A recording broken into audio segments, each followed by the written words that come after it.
Welcome to Empowered by Iron, hosted by Dr. Kristin Lander from Fiercely Fueled Nutrition Coaching and Mary Morton from Grad Gains, the online resource for your fitness needs.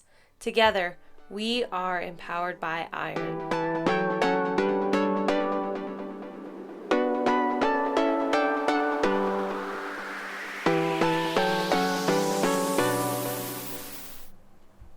In this episode, we're going to talk with Dr. Kristin Lander about why nutrition is important for athletes and what she believes is the best quote-unquote diet for athletes.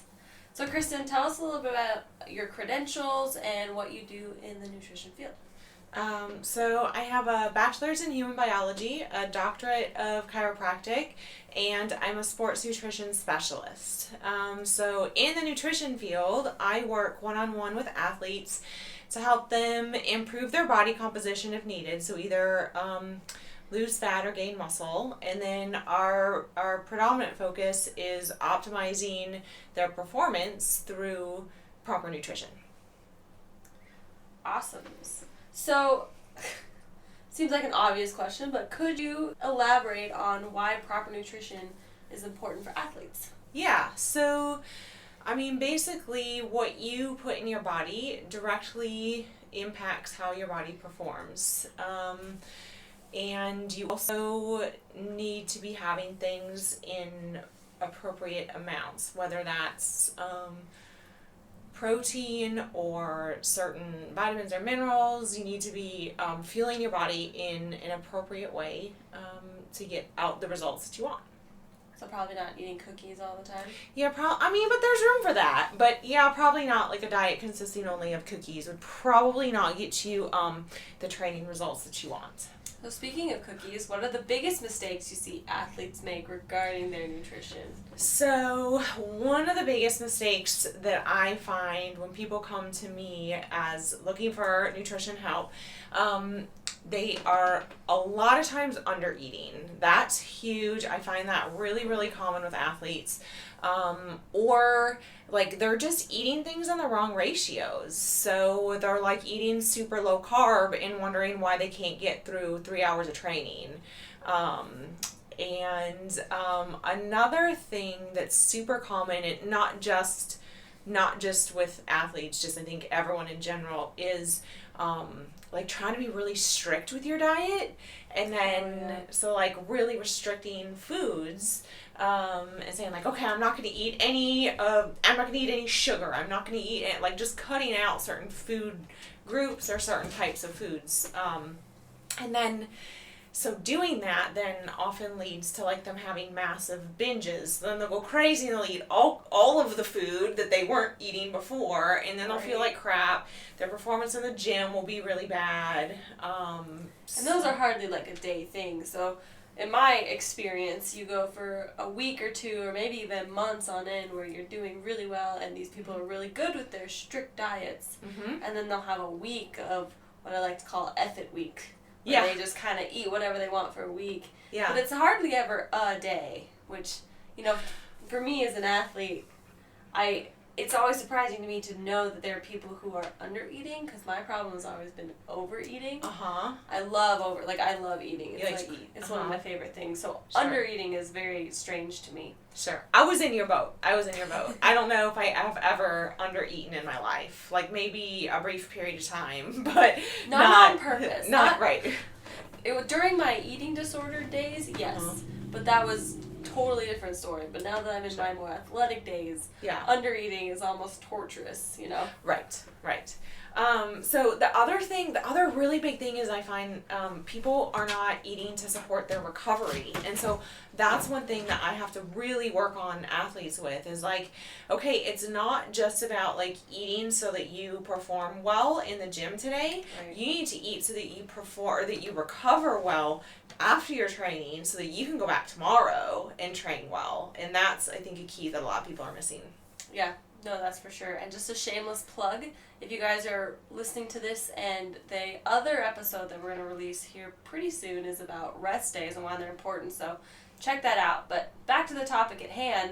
So, Kristin, in your opinion, what's the best nutrition or dieting concept for athletes to avoid this under eating or overeating or improper balance of nutrients? What's the best approach in your opinion? Yeah, so I really like the flexible dieting approach. I like that because there's no foods that are off limit. It fits into people's lifestyles, like whatever that is, whether you're a firefighter, an EMT, working overnights. Like you don't have to eat on a specific schedule. You just eat in a way that works for you. What about like gluten-free or people who've chosen to do more vegan lifestyle? Yeah, all of that works. All that works. All of that works with flexible dieting. So, sorry, continue. So what I really like specifically for athletes, why I like flexible dieting. It works for other people too, but we'll get into it in a minute. But it's hard because you're weighing and measuring a lot of your food, and it gets very sciencey and very very specific, and that can be hard for the general population, but particularly athletes like they have a goal, like I want to drop a weight class, or I want to go up a weight class, or they're just trying to perform better in the gym and they're wondering why they're dragging and can't get through their workouts. So I really like flexible dieting for that because we can get extremely specific on exactly what you need to reach your goals. So, what exactly is flexible dieting? Okay.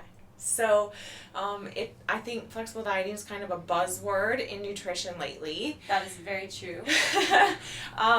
It's been around for a long time, but flexible dieting really is simply counting or tracking your macronutrients. So the macronutrients are protein, carbohydrates, and fat.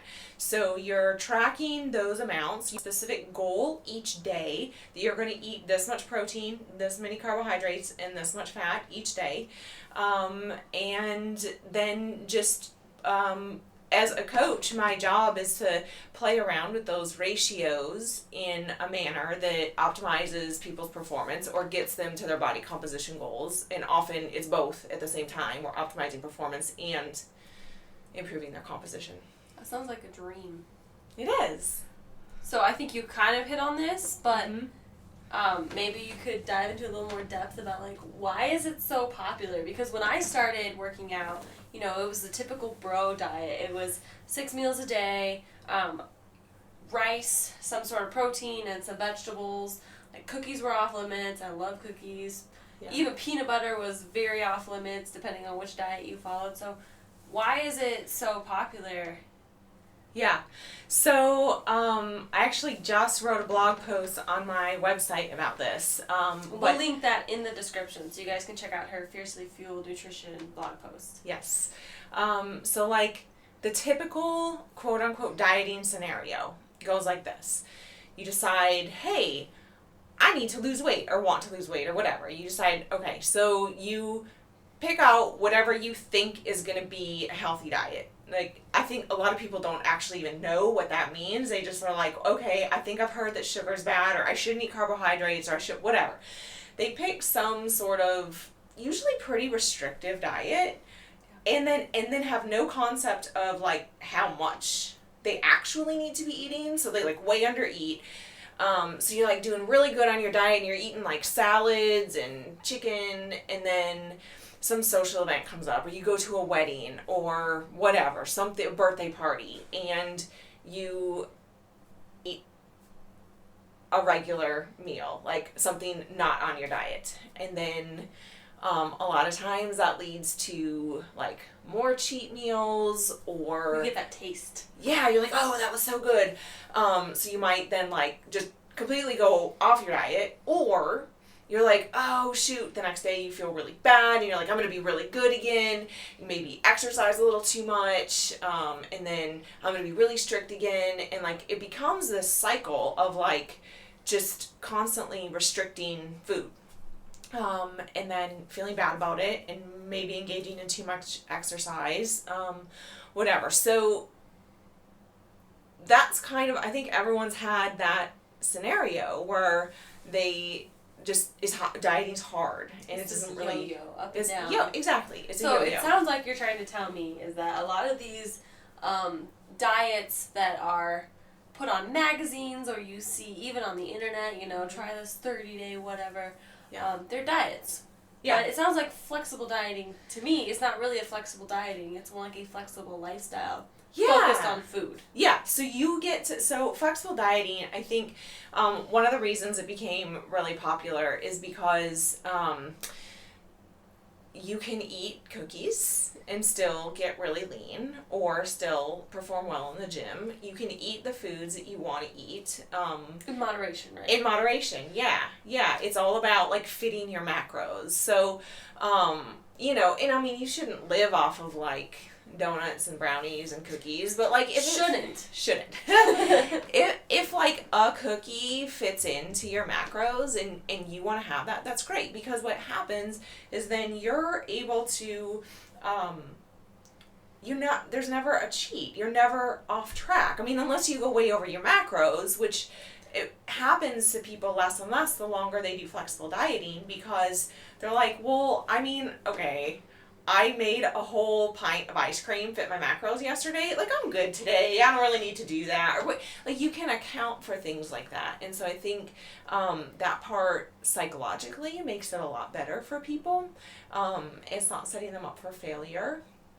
And one thing that I, just in terms of, like, I think this evolution of flexible dieting coming about, I actually give CrossFit a lot of credit for getting people to think about their nutrition. I think, like, bodybuilding, yes, but if people didn't do bodybuilding but they were in the gym, a lot of times they didn't really think about nutrition. Well, they didn't think about it. When I first started, I'm very happy I discovered nutrition, but at the same time, sometimes I hate that I discovered nutrition. Because then you know what you're eating. You know what you should be doing and what you shouldn't be doing. Right. So when I first started bodybuilding diets, it was the 6 meals a day. I didn't think about it. I was hungry all the time. I was moody, but, like, I didn't understand what I was putting in my body. But when I finally understood what a protein, what a carb, what a fat was, yeah, I couldn't go back to that. Right. Right. And so I think it's just this, just like you said, this evolution of just understanding what you're putting in your body and understanding that there is a ratio that's optimal for you. Absolutely. And there's a ratio that's optimal for me. Absolutely. One of the things I think that became really popular, particularly in CrossFit, but not just CrossFit, I mean, kind of all over the board, was a paleo diet, which I think is really a good thing in terms of, like, the food quality is fantastic. You're not eating any processed foods.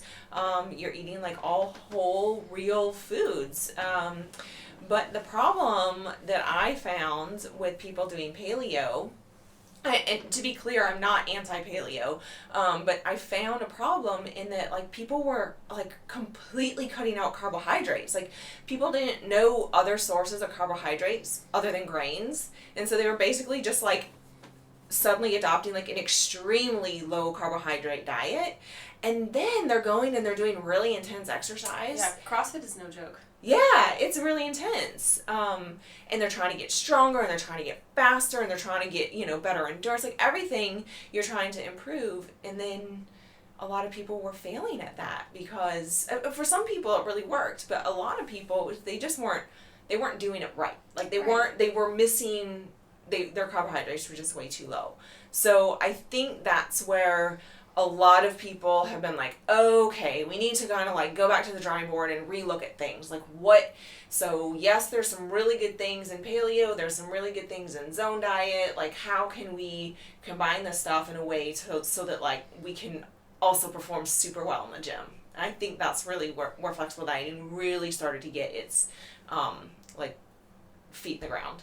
And just create a habit. It's all about that. Like, if you can only stick to a diet for a month, it's nothing you can do for a long time. It has to be because consistency is the key. You have to be consistent. In everything. Everything. Across the board in life. Consistency is key. If you're trying to get results in 30 days and you think that's going to be the end all be all, like, you're going to be wherever you want to be in 30 days, like, I can't think of anything in life where you're ever going to hit all of your long-term goals in 30 days and then be done and not have to work on it anymore. I would say that's the dream, but I think I enjoy working too much. So you mentioned that you do one-on-one coaching. So where can they find you, Kristin? Yeah, so you can go to my website, which is fiercelyfueled.com, or you can email me at fiercelyfueled@gmail.com.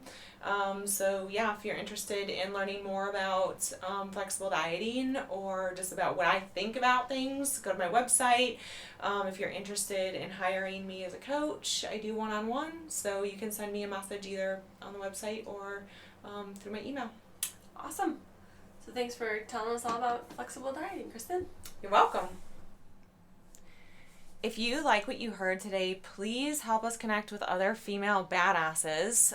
We would love if you would leave us a review on iTunes, tell your friends about us, visit our website, which is empoweredbyiron.com.